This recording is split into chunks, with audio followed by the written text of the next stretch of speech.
Some time back I did a video about my Ward capstan lathe. I thought to balance that out, it was about time that I did the same for my mill drill.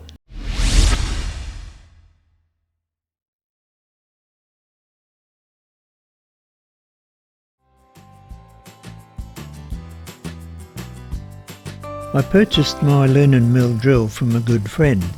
Having had very little use, it was in as new condition. I've used it constantly since I purchased it.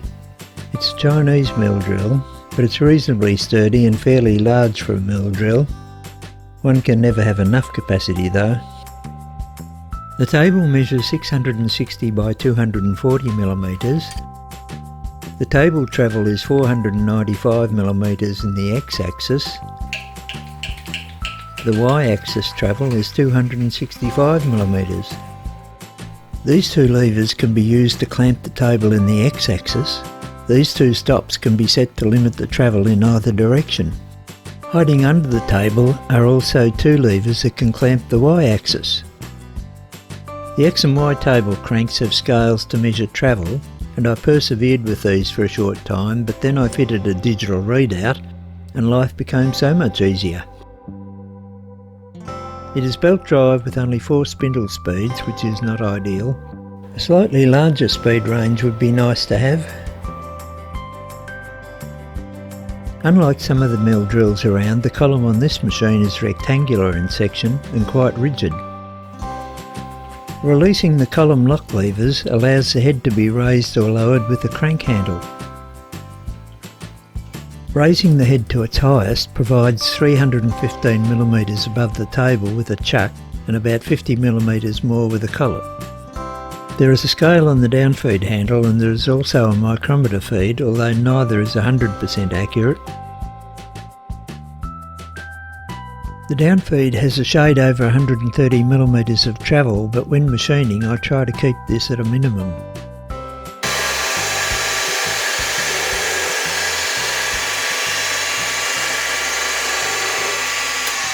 I've noticed lately that when using a fly cutter it is tending to cut a little deeper on this side. That means the head is slightly angled as indicated with the arrow. To measure this misalignment, I have set up a lever type dial indicator on this arm. By zeroing at one end of the table and then rotating through 180 degrees, it is reading a difference of 0.21 of a millimetre over a distance of 320mm. To adjust the head alignment, there are 3 clamp nuts that need to be slackened.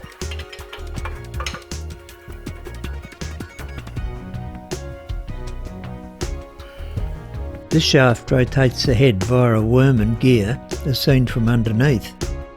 By turning it, I'll rotate the head until I achieve the same readout at each end of the table.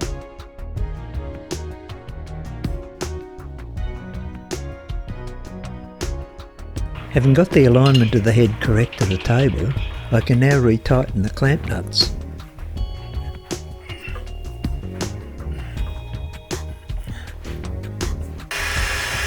I'll just perform a test run here to check if the cut is now correct.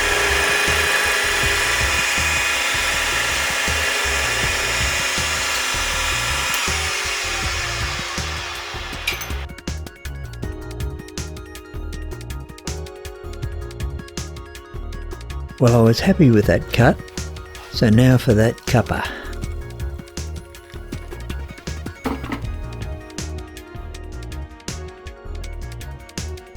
So now I can definitely say, mate, it's on the level.